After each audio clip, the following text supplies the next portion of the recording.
que permitió poner un límite entre el Antiguo Testamento como era entendido en ese momento por aquellos que se llamaban judaizantes, entre los cuales en algún momento el mismo apóstol Pedro estuvo de alguna forma involucrado, y la gracia que le fue revelada a la iglesia. Uno de los grandes retos, una de las grandes luchas que tuvo Pablo era expresar de una forma correcta la gracia. Mostrar de una forma correcta la gracia, que es aquella provisión dada por Dios, que usted y yo no podemos comprar, que usted y yo no podemos pagar, que usted y yo no podemos hacer nada para tenerla, pero que satisface todas nuestras necesidades espirituales y aún más allá de eso. Si hay pecado, Dios dice que donde abunda el pecado, la gracia sobreabunda. Rompe cadenas, transforma personas, cambia ciudades. De la gracia recibimos todo porque Jesucristo es la gracia. Él estaba lleno de gracia y de luz y de bondad, y de Él tomamos todo gracia sobre gracia. Y esta epístola, la epístola a los Gálatas, es la epístola de la fe. Y vamos a leer en el capítulo 3 de Gálatas. Vamos a leer el versículo 6 y el versículo 7, 8 y 9. Dice así la palabra del Señor. Así Abraham creyó a Dios y le fue contado por justicia. Sabed por tanto que los que son de fe, estos son hijos de Abraham.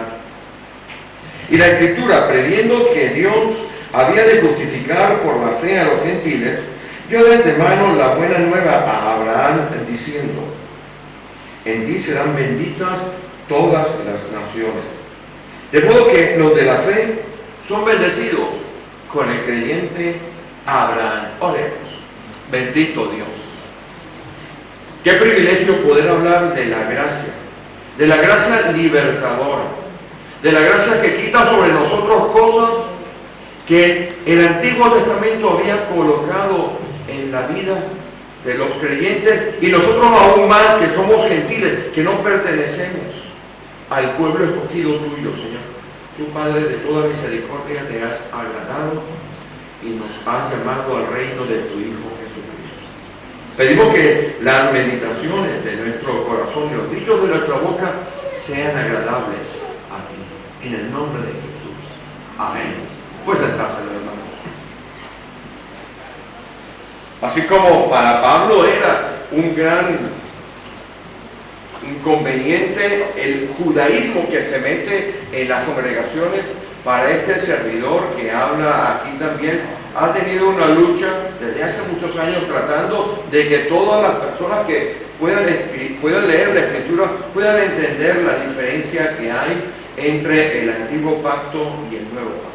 El pacto de la gracia, de la misericordia, en la cual ciertos rudimentos dejan de ser válidos y aplicables a nuestra vida.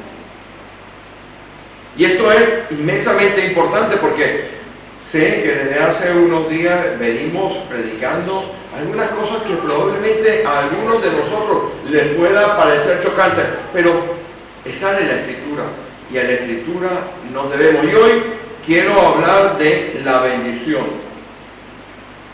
Otro de los grandes temas que existen en la Escritura, que han sido de alguna manera, siempre lo digo con muy buena intención, enseñados de una forma que probablemente no sea 100% bíblica.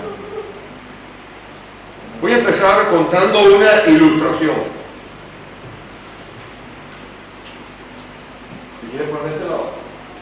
No, bien. Voy a empezar contando una ilustración. Viene un hombre a su empresa. Este hombre tiene algunos empleados en su empresa y viene con unas cajas de chocolates.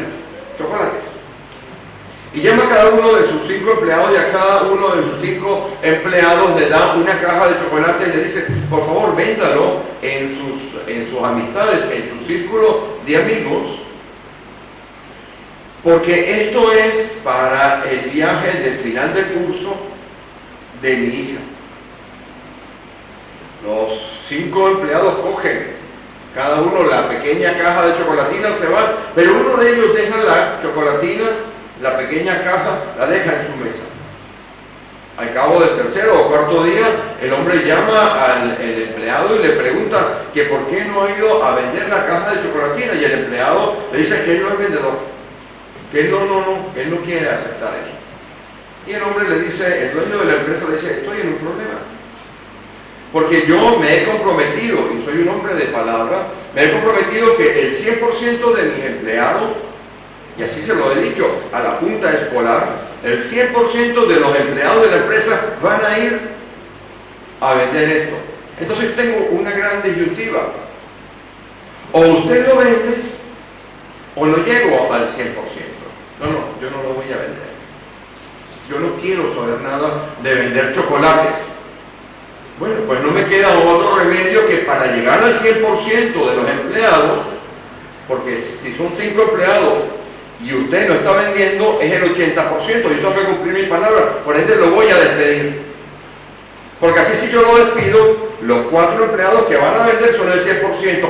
Y el hombre dice, no, espera, ¿cuánto hay que venderlo cada una? Y el hombre dice, ¿y qué te ha hecho cambiar de opinión tan rápido? Me dice, es que nadie me lo había explicado tan claro. Suele ocurrir, mis hermanos, que a veces nos explican muchas cosas o no nos las explican con absoluta claridad, ni las consecuencias que puede tener eso. Y esta porción que hemos leído hoy habla de la bendición. Una de las cosas más habladas, más enseñadas, pero probablemente menos entendidas. Cuando usted y yo estamos pensando en bendición, seguro que estamos pensando en algo que tiene que ver con esto. Un porcentaje del pensamiento de la bendición tiene que ver con finanzas. Y Dios quiere que entendamos en profundidad lo que es la bendición de Dios. Si fuésemos a Proverbios capítulo 10, en el versículo 22 nos diría con absoluta claridad que la bendición de Jehová es la que enriquece y con ella no añade ninguna clase de tristeza. Y esa bendición de Jehová no solamente es una bendición de orden económico. Y para poder entender la bendición en nuestra vida, cómo podemos llegar a ella, cómo podemos ponerla en práctica, cuál es la verdadera bendición, tenemos que empezar a ver algunas cosas. Esta porción que está aquí, en algunos lugares se llama el protoevangelio. Significa que viene antes del evangelio. Abraham es el padre de la fe y viene antes del evangelio. También le llama el protonomos, que significa que viene antes de la promulgación de la ley, porque Abraham está antes que Moisés. Por ende, la fe y la bendición van muy unidas y están con anterioridad colocada en la vida de los creyentes, de aquellos que son, como dice el versículo 9, bendecidos con el creyente Abraham. Es decir, hay una bendición que está colocada, está puesta para nosotros y que no depende de la ley, que no depende de otra cosa más allá que de la fe. Pero para poder entender esto, tenemos que entender algunos conceptos. Uno de los conceptos que hay que entender aquí es que nosotros somos herederos de algo. Somos herederos de una promesa que le fue dada a Abraham. En un testamento hay algunos elementos que están también en esto que hemos leído y que explicaremos ahora. Hay un testador, que es el que da los bienes. En un testamento hay unos legatarios o receptores o beneficiarios o herederos del bien. Y hay algo que se traspasa, que es la herencia. Aquellos que han tenido la oportunidad de recibir una herencia podrán saber que una herencia puede ser entregada con ciertas condiciones. Por ejemplo, usted recibe una herencia, recibe una llamada telefónica un día y recibe una herencia y le dice a usted que esa herencia se la han dado con algunas condiciones. Una de ellas puede ser, por ejemplo, que usted no puede tocar esa herencia hasta que llegue a cierta edad. O que usted no puede recibir más de cierta cantidad al año o al mes de esa herencia. Porque las herencias, por término general, tienen ciertas condiciones. Y la herencia que nos da el Señor es una herencia que tenemos que nosotros entender lo que es. Y para eso tenemos que entender, como he dicho, quiénes son los herederos. Los herederos son todos aquellos que por la fe pertenecen a Abraham. Pertenecen a esa fe de Abraham, como dice aquí, de modo que los de la fe son bendecidos con el creyente Abraham. Y para poder entender esto, ya que hemos dejado claramente definido que en un testamento hay algo que se transfiere, alguien que da eso que se llama el testador. Y los herederos, vamos a ver un ejemplo en el Antiguo Testamento, que viene aún antes de la ley. Vamos a Génesis capítulo 27. Génesis capítulo 27.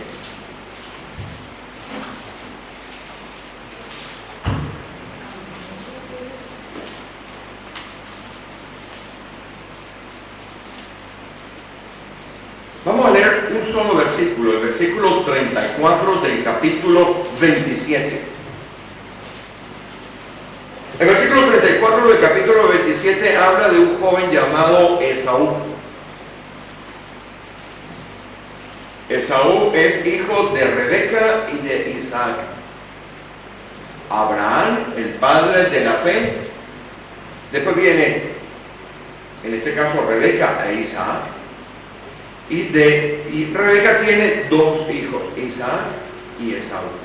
Y miren lo que sucede en el versículo 34.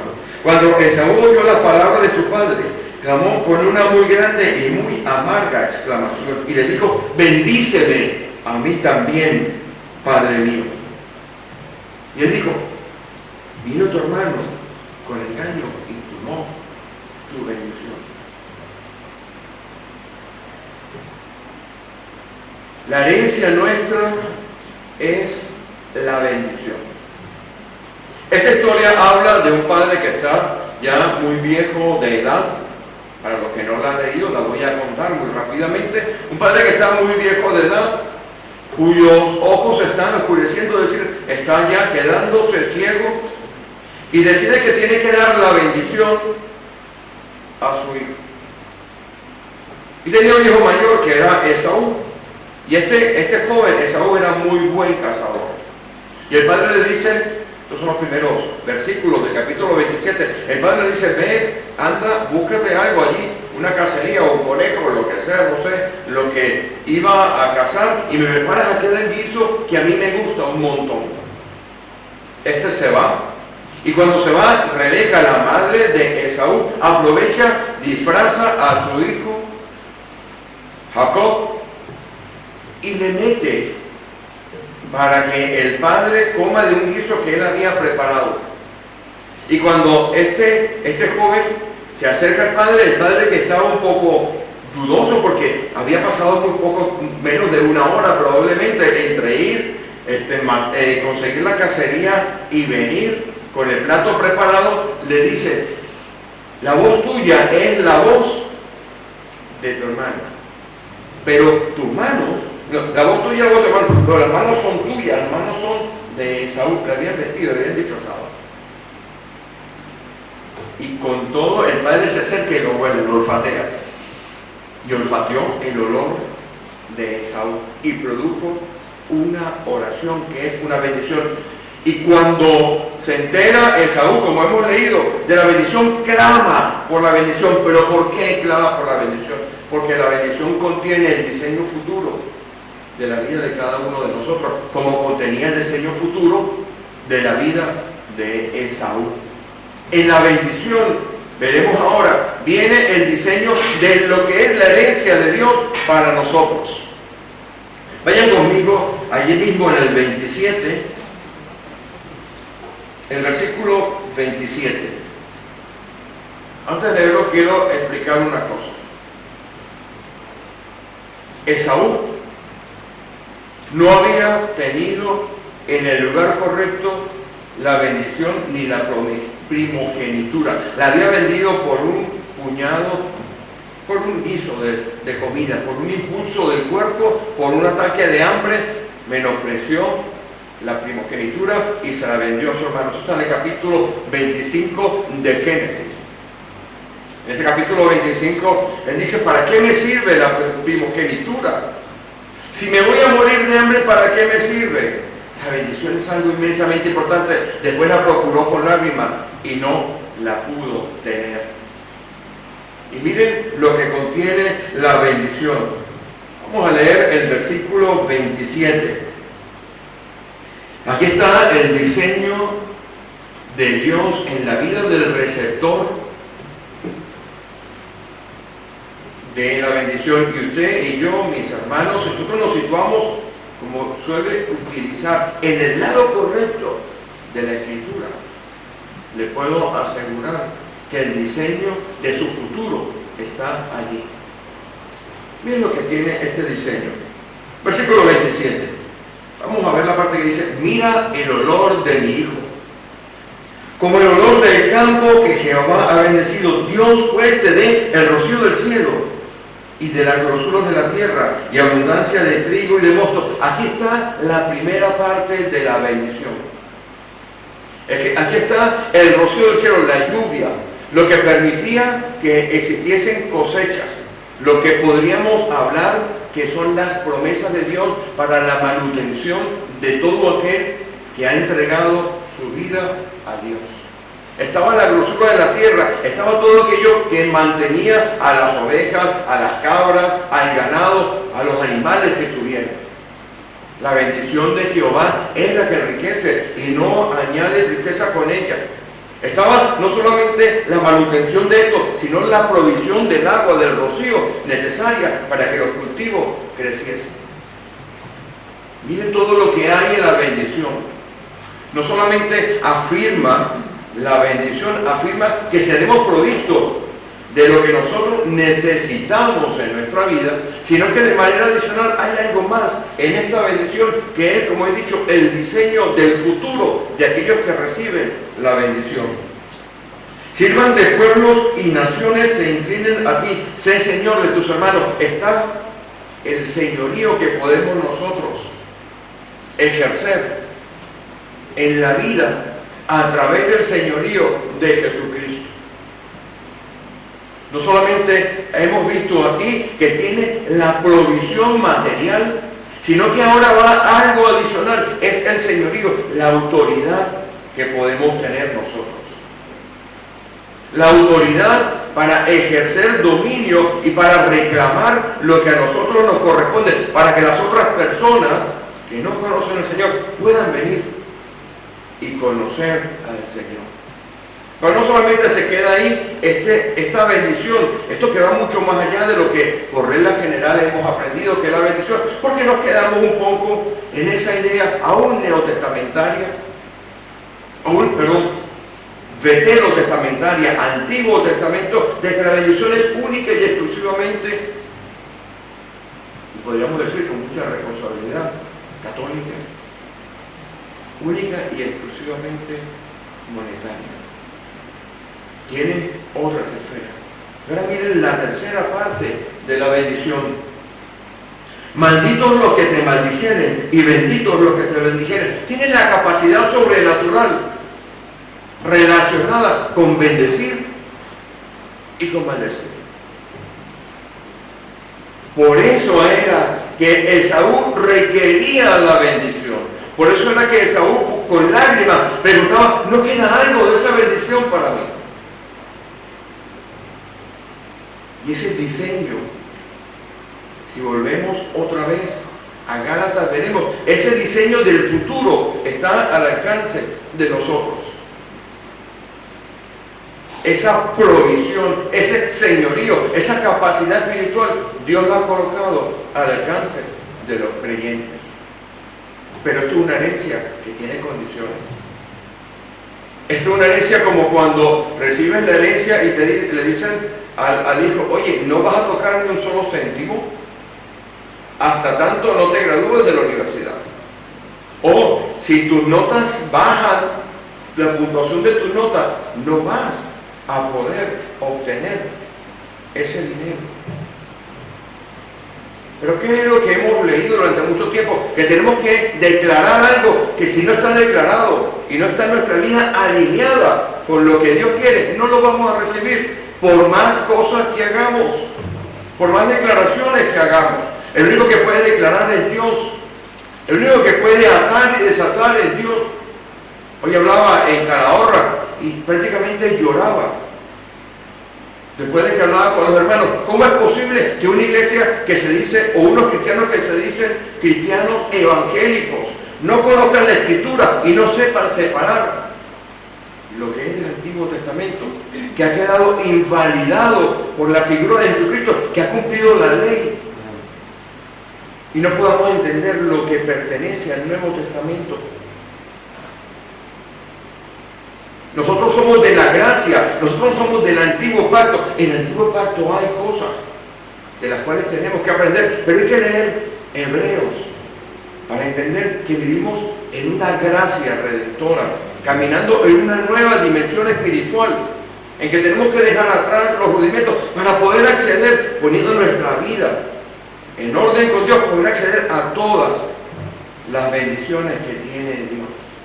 Entonces, usted y yo, lo primero que tenemos que hacer para poder echar mano a todo eso es saber en profundidad si usted es verdaderamente hijo o hija de Dios.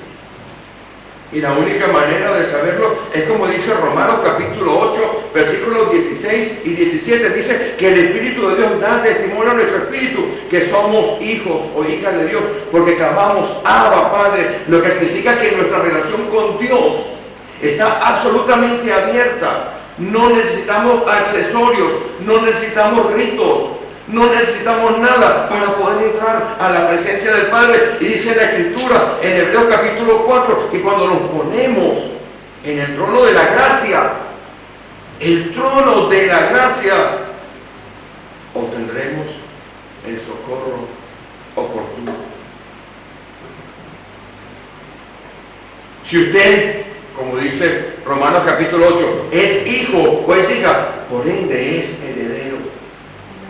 Pero ser hijo o hija no es una convicción, mi hermana y mi hermano, no es una convicción intelectual. Usted puede escuchar, usted puede estar convencido, pero usted tiene que cambiar su manera de interpretar su vida. Y la única forma es una relación de 24 horas al día, en la gracia de Jesucristo. En Él estaba la gracia. Él era la luz de los hombres. Él vino a cumplir todo aquello que pertenecía al viejo pacto. Él vino a darnos una vida y una vida abundante. Si elijo os libertare, seréis verdaderamente libres. Tenemos eso a nuestro alcance. Tenemos esa bendición al alcance de nuestra mano. Y muchas veces, ¿qué pasa, mi hermano? Nos quedamos atrás. Nos estamos cargados de cosas. Yo lamento muchísimo, de verdad, lamento muchísimo, de verdad, que yo no haya tenido la capacidad de poder explicarles con mayor profundidad la gracia. Que aún tengamos personas cercanas a nosotros que vivan en el Antiguo Testamento. Si podemos tener toda la expresión corporal de Jesucristo, que es Dios viviendo en nuestra vida y haciendo en nuestra vida unos cambios increíbles, cosas que ojo no vio, ni ha subido el corazón de hombre, tiene preparado Dios para lo que le llaman, pero Él las reveló por medio del Espíritu de Dios, que escudriña hasta lo profundo de Dios y nos lo muestra a nosotros. Lo primero que tenemos que hacer, mis hermanos, mi hermana, es saber con certeza que somos hijos y que somos hijas de Dios. Y una vez que usted sabe que es hijo y que es hija de Dios, usted puede echar mano de esa bendición que tiene esa provisión espectacular, única,